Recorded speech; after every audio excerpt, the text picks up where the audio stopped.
Assalamualaikum warahmatullahi wabarakatuh.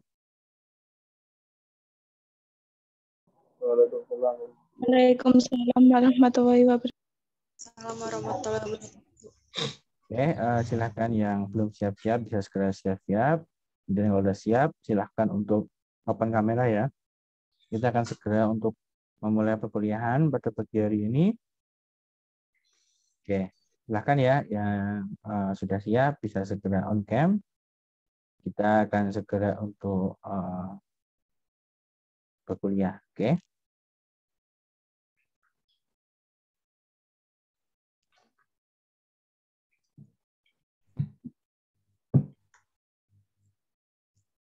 Silahkan dipimpin doa salah satu dari kalian. Ketua kelas, Pak. Silakan dipimpin doa. Ya, sebelum kita mulai pelajaran ini, alangkah baiknya kita berdoa. Allahumma sholli Fatihah. Bismillahirrahmanirrahim.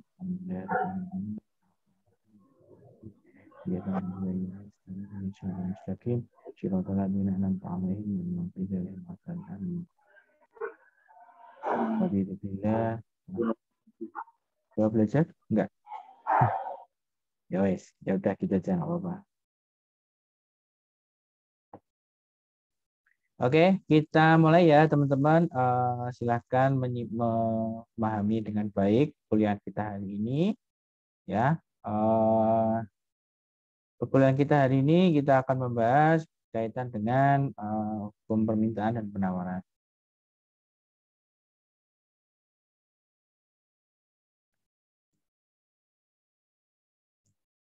Oke, hukum permintaan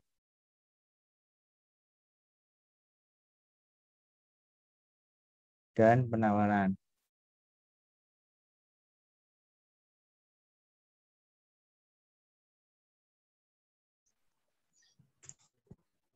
Nah, sebenarnya apa sih permintaan dan penawaran?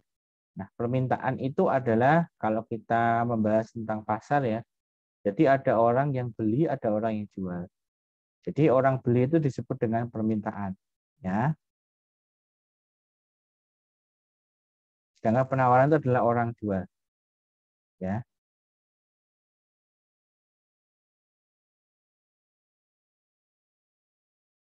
Nah, orang beli. Sekarang kita ke permintaan dulu ya. Nah, orang beli ya, itu kalau kita digambarkan dalam kurva permintaan ya, namanya kurva permintaan.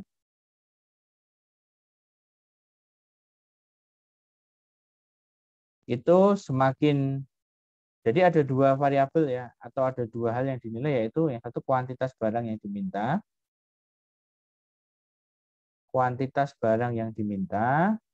kemudian yang kedua adalah harga. Ya. Nah, sekarang kalau harga semakin naik, kuantitas barang yang diminta semakin naik atau turun, teman-teman? Kalau harganya naik, maka kuantitas barang yang diminta naik atau turun? Turun.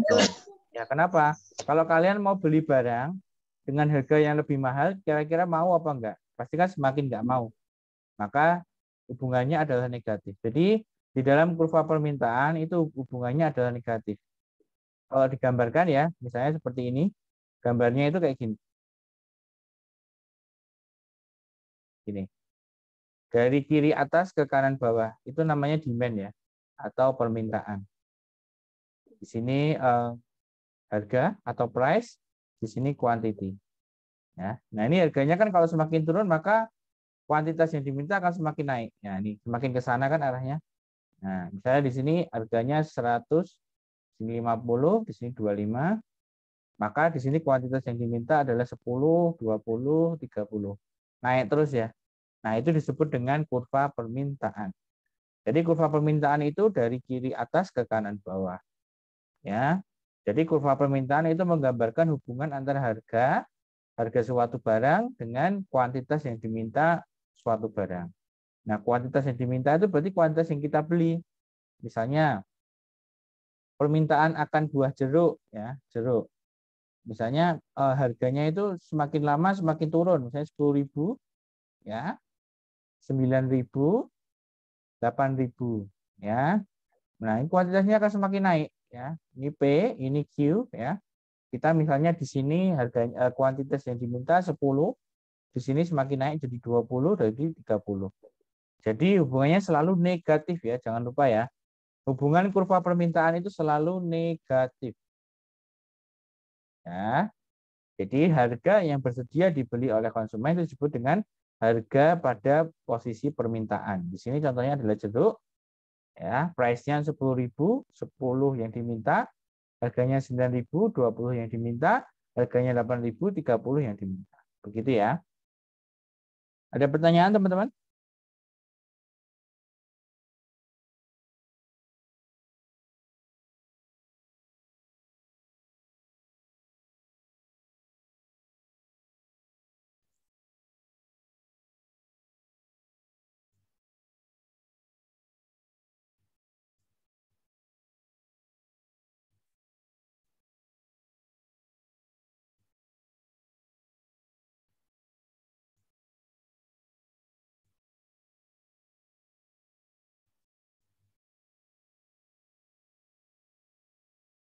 Ada yang mau tanya teman-teman? Paham ya? Gampang ya?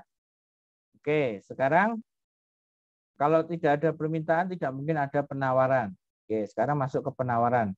Jadi sekarang kalau penawaran berarti kita melihat dari sisi orang yang jual, ya, penawaran.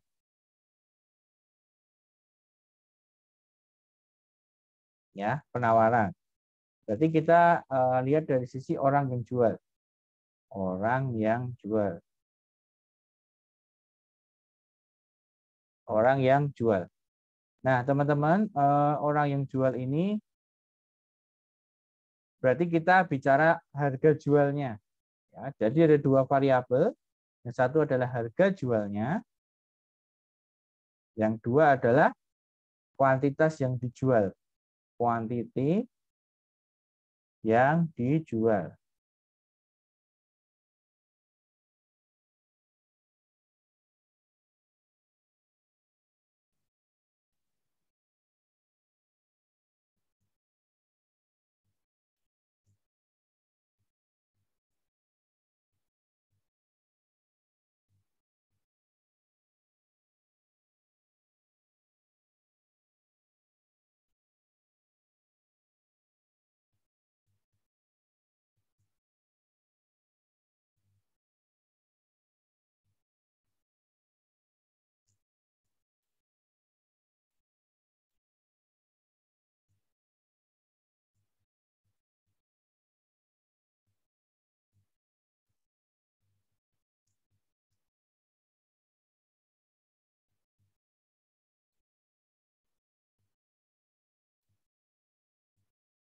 Nah, gambarnya gimana?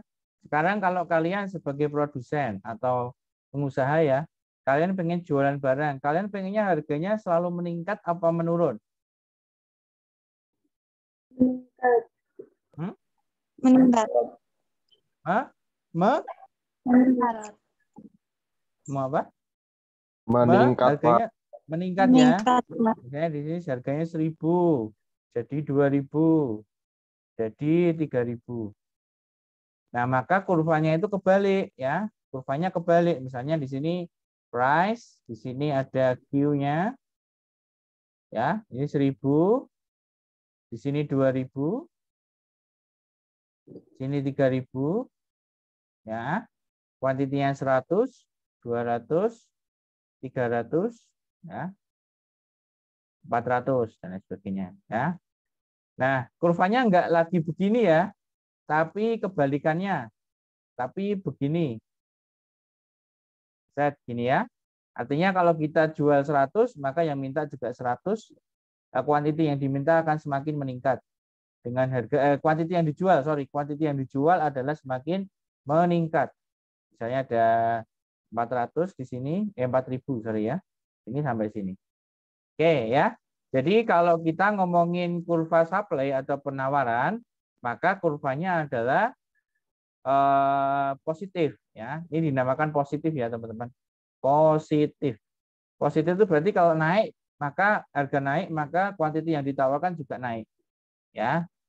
Tapi kalau di bagian permintaan ketika kuantitasnya tuh harganya tuh naik, kuantitasnya diminta malah justru turun. Jadi hubungannya beda ya. Yang satu permintaan itu negatif, yang penawaran itu adalah positif.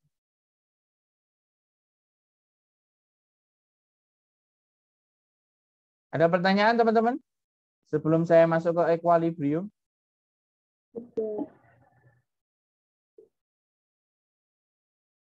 Ada pertanyaan teman-teman atau ada yang belum paham? Jadi itu adalah hubungan yang terjadi di dalam pasar. Jadi kalau di pasar itu kan ada orang yang beli, ada orang yang jual. Pasti seperti itu, mau pasar kambing, pasar burung, pasar pasar buah, pasar apapun itu pasti ada pembeli dan penjual. Ya, ketika bertemu mereka akan membentuk sebuah keseimbangan. Nah, keseimbangan ini disebut sebagai equilibrium. Jadi equilibrium itu adalah harga keseimbangan yang disepakati oleh pembeli dan penjual. Harga keseimbangan yang disepakati antara pembeli dan penjual. Pembeli dan penjual. Tuh.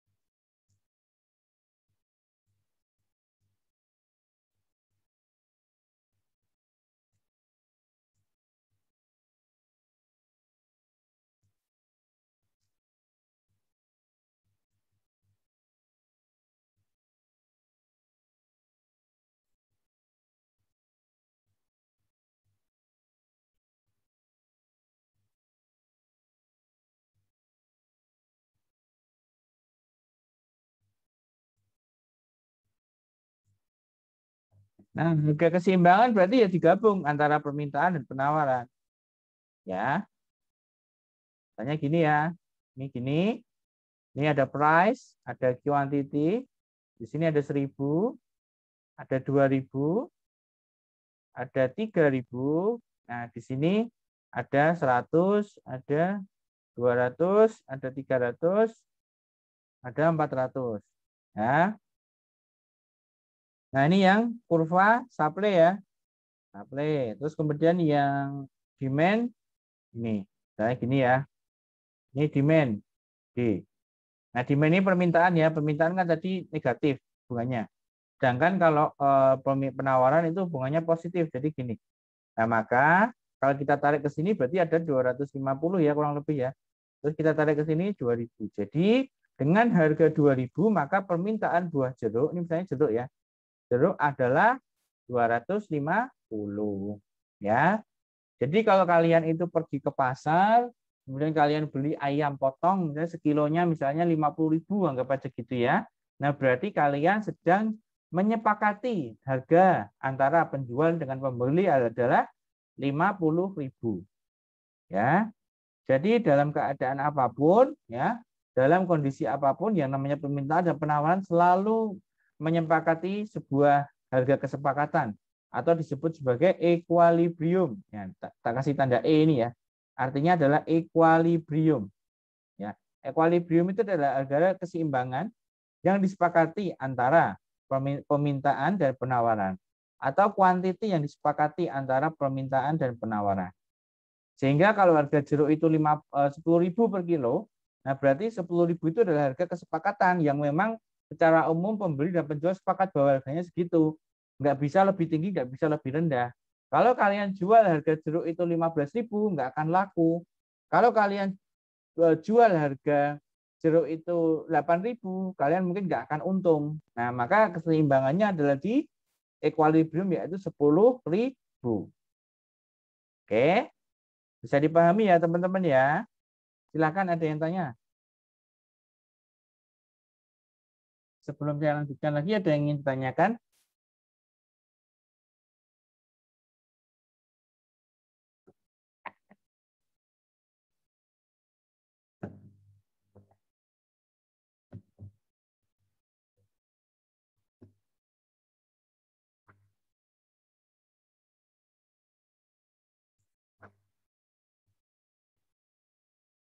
Nggak ada yang tanya? Oke. Mbak Ria Novianti, bisa dengar suara saya? Bisa, Pak. Ya, silakan dijelaskan berkaitan dengan permintaan, Mbak. Sepemahaman Anda apa tadi?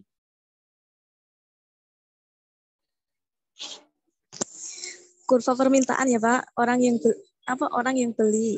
Jika kuantitas barang yang diminta itu permintaannya turun. Jika penawaran. Harga sama kuantitas barang diminta. Itu negatif hubungannya, Kak, kalau kurva permintaan. Ya. Terus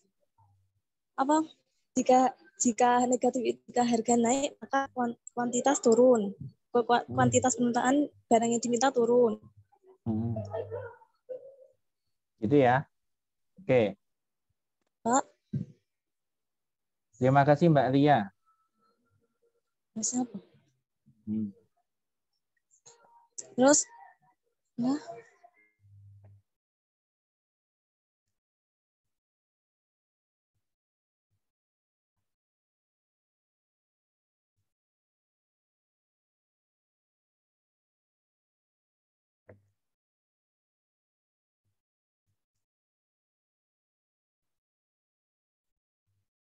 Sekarang lanjut ya kita ya. Sekarang kita lanjut ke pergeserannya. Bisa bergeser nggak Pak? Bisa dong ya. Kita coba lihat ya. Kalau misalkan sekarang bergeser yang permintaannya. Oke, sekarang geser ke kanan. Kita lihat apa yang terjadi ya. Ini D1. Saya kasih tanda D1. Nah, kita lihat ya. Sekarang equilibriumnya jadi bergeser. Jadi kita lihat di sini ya. Harga naik ya. Kalau permintaannya bergeser ke kanan berarti diakibatkan oleh harganya naik. Misalkan di sini 2.500 ya. Terus kuantitas yang diminta juga 300 ya. Artinya ketika kurva permintaan itu geser ke kanan atau permintaan itu naik ya. Kalau geser ke kanan berarti naik ya. Nah, atau permintaan itu naik, maka kuantitas kesepakatan antara pembeli dan penjual juga akan naik. Nih ya. Dengan syarat supply-nya sama, ya. Kalau supply-nya berubah juga nanti akan berubah gitu loh. Jadi dipahami ya teman-teman ya bahasanya ya. Kalau permintaan itu naik sementara supply atau penawarannya itu tetap, maka terjadi perubahan equilibrium dari 250 ke 300 dan 2000 ke 2500. Gitu ya, teman-teman ya. Nah, sekarang kalau misalnya kebalikannya, supply-nya yang gerak ke kanan, apa yang terjadi? Coba kita lihat ya.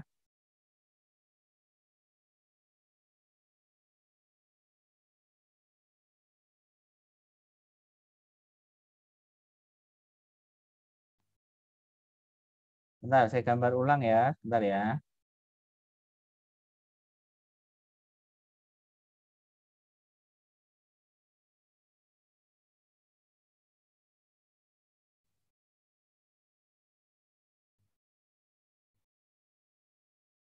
Kayak gini ya.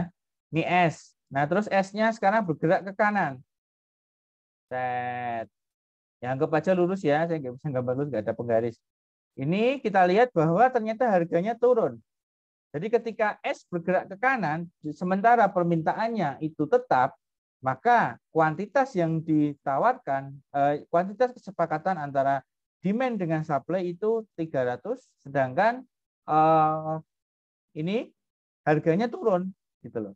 Jadi kalau sekarang itu penjual itu mau menjual di harganya itu turun, mungkin bisa jadi faktor produksinya menurun. Misalnya, saya kasih contoh ya. Misalnya penjual nih. Penjual, ini harga bahan bakunya menurun. Harga bahan baku menurun, maka harganya kan dia turun. Ya. Kalau harganya turun, berarti dia sekarang kita lihat kurvanya menjadi gimana? Kuantitinya naik kan? Q-nya naik, ya, sedangkan harganya turun. Harga jualnya turun. Nah, gitu ya. Jadi kalau sekarang bergeser, permintaannya sama, tapi penawarannya bergeser ke kanan, berarti ada terjadi penurunan harga. Di mana penurunan harga ini terjadi karena biasanya bahan baku juga menurun. Nah, itu bisa jadi seperti itu.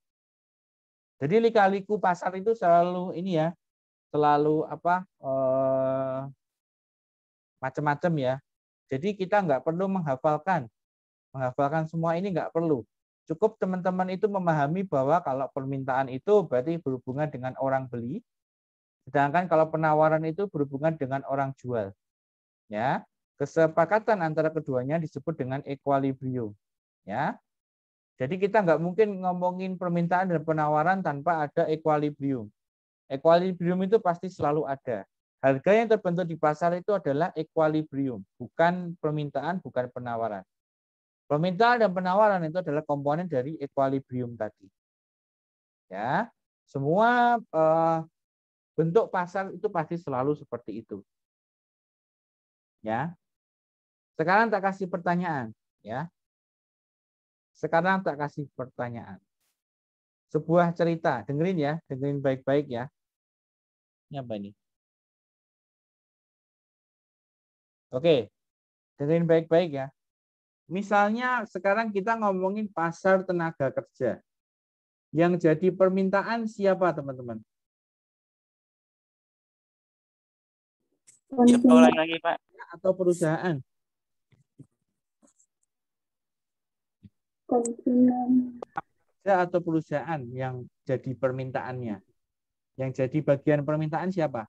Perusahaan atau pelamar kerja? Pelamar kerja. Pelamar kerja. Perusahaan. Atau pelamar? Kebalik dong. Kalau kita ngomongin pasar tenaga kerja, berarti yang jadi permintaan atau peminta adalah perusahaan, bukan pelamar. Pelamar itu kan yang memberikan tenaganya, ya enggak? Ya toh? Nah, kalau memberikan tenaganya berarti yang menawarkan. Jangan kebalik ya. Jangan kebalik ya. Gitu ya. Kalau sekarang ya, tak kasih pertanyaan. Jumlah lulusan S1 itu banyak, semakin banyak berarti Q-nya kan tinggi. Ya enggak? Iya, Pak. Q-nya kan tinggi.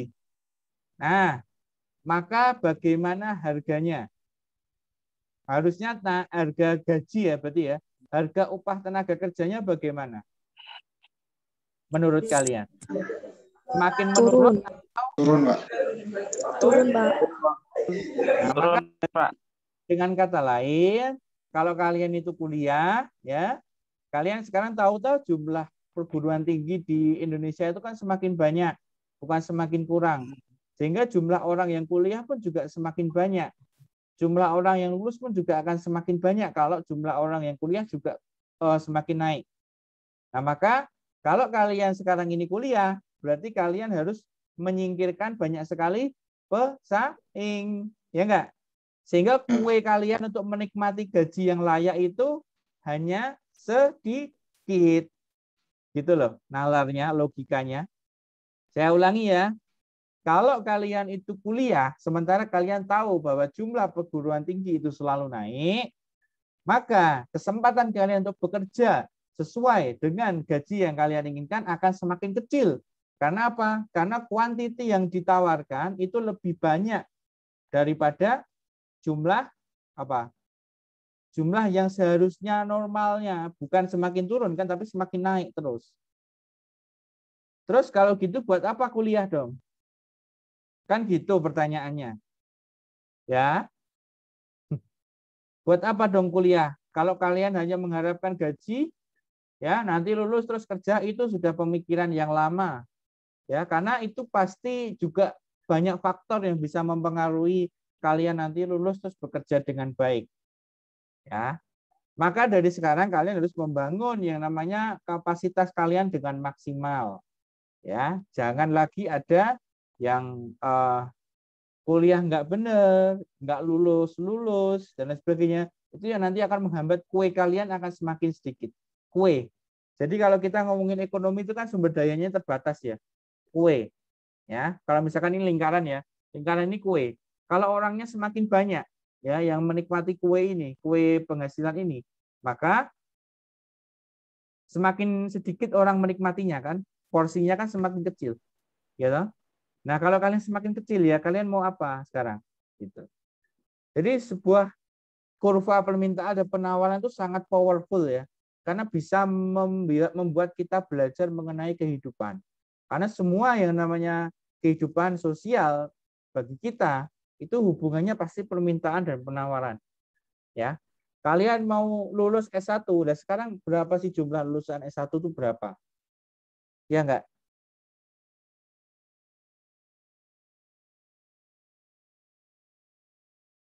Gitu ya teman-teman ya. Oke, silakan kalau ada yang mau tanya. Tadi permintaan itu yang menerima tenaga kerja apa yang memberikan tenaga kerja sih Pak? Gimana, Chandra?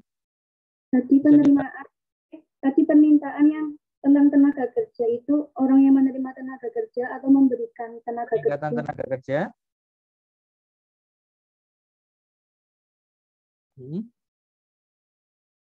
Itu tadi yang tentang permintaan itu yang menerima tenaga kerja atau memberikan tenaga kerja, Pak? Tadi nggak dengar.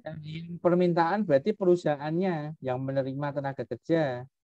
Ya, kalau yang pelamar kerja kayak kita ini ya, kayak teman-teman semua yang nantinya mau daftar kerja, nah itu adalah penawaran di bagian yang menawarkan pekerjaan, gitu ya. Jadi jangan kebalik, gitu ya. Jadi filosofinya kalau kita ini menawarkan, ya, kita menawarkan, kita memberikan, itu berarti kita penawaran atau supply, bagian supply. Oke. Lagi sekarang coba kalau kejadiannya di masalah kredit bank, mungkin kalian pernah tahu ya kredit bank ya. Sekarang yang jadi supply-nya siapa, yang dari demand-nya siapa? Kalau ada orang mau utang, misalnya si A mau utang di bank. Sekarang yang jadi penawarannya siapa? Yang jadi penawarannya siapa? Ada yang bisa jawab? Yang utang, Pak. Yang jadi supply atau penawarannya siapa? Bank atau yang pengutangnya? Oh, yang Bank apa pengutang? Nah, bank ya, karena bank yang memberikan kreditnya, karena bank yang memberikan uangnya. Nah, yang minta siapa? Pengutang tadi. Pengutang. Ya, pahami ya. Jadi filosofinya X gini, satu adalah penawaran, satu permintaan. Ya, mereka akan terbentuk nih titiknya di mana gitu.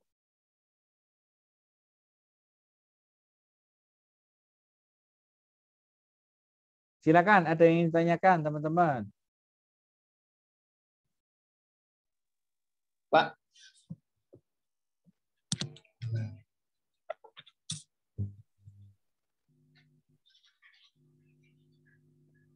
Halo, Pak.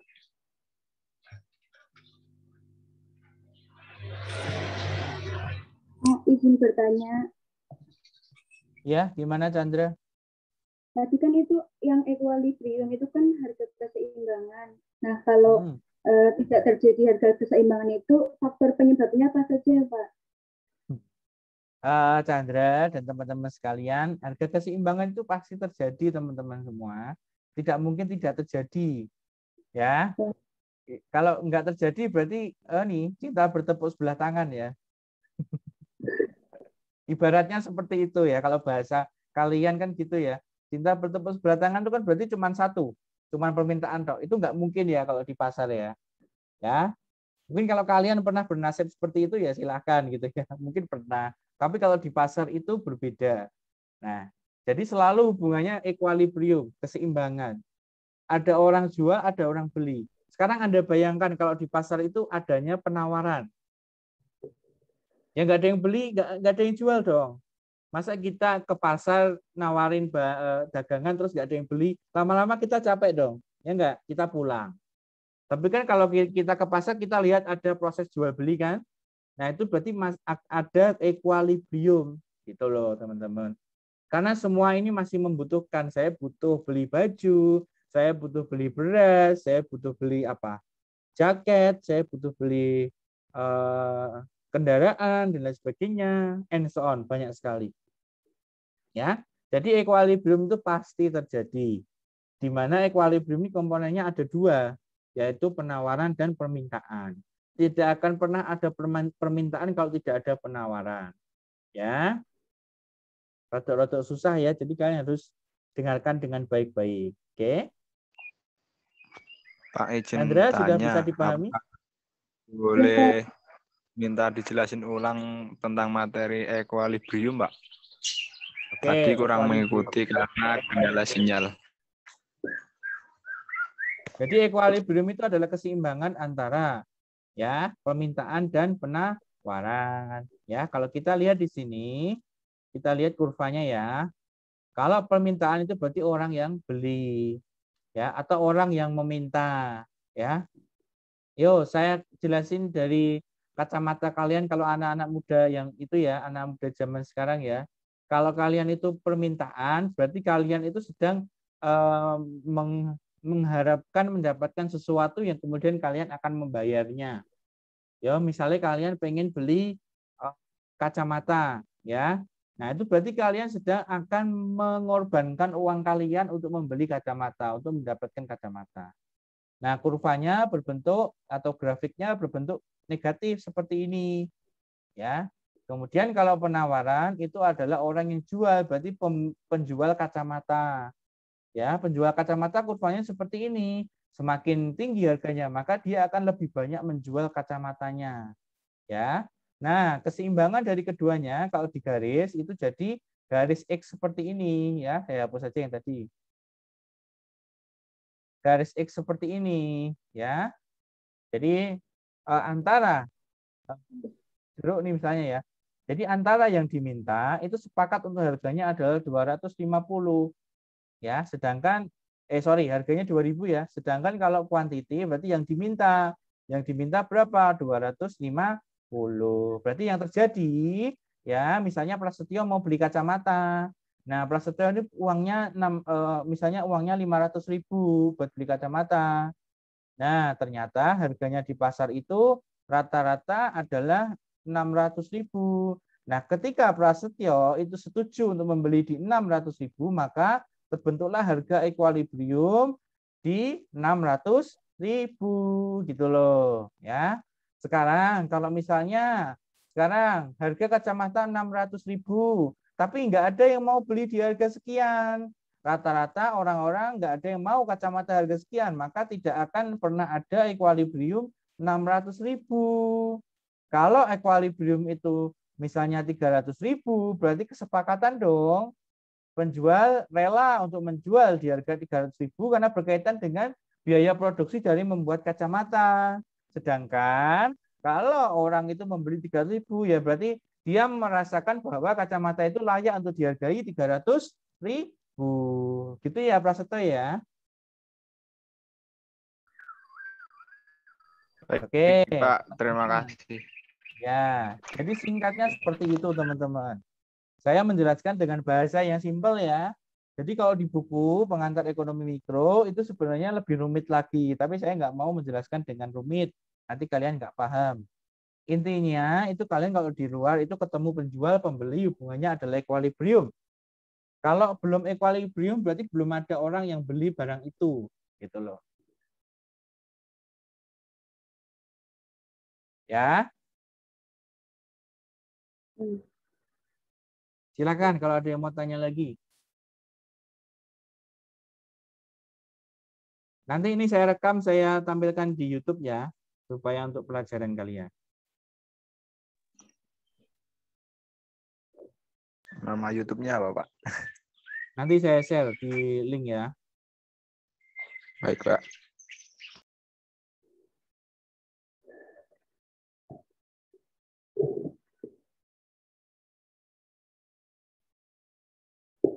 YouTuber, Pak. Enggak.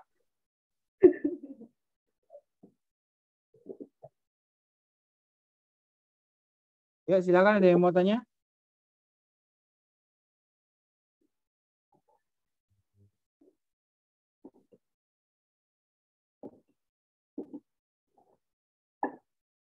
Oke ya, sudah jelas ya. Nanti kalau ada yang terlewat, nanti bisa dilihat di YouTube ya. Jadi YouTube itu saya gunakan supaya kalian yang sinyalnya jelek bisa lihat di YouTube lagi. Nanti pelajarannya seperti apa. Jadi nggak ketinggalan. Oke, nah rencana kita nanti akan ada tatap muka teman-teman. Tapi belum tahu kapan. Doakan saja semoga Salatiga bisa segera turun ke PPKM level 2. Nanti kita bisa ketemu dan saya akan ajari di kelas. Ya. Nah, ini sementara kita via Zoom ini dulu sampai ada pengumuman lebih lanjut dari kampus ya. Oke, sebelum kita akhiri kita baca doa kafaratul majelis dulu. Subhanakallahumma wa bihamdika. Terima kasih teman-teman semua. Wassalamualaikum warahmatullahi wabarakatuh.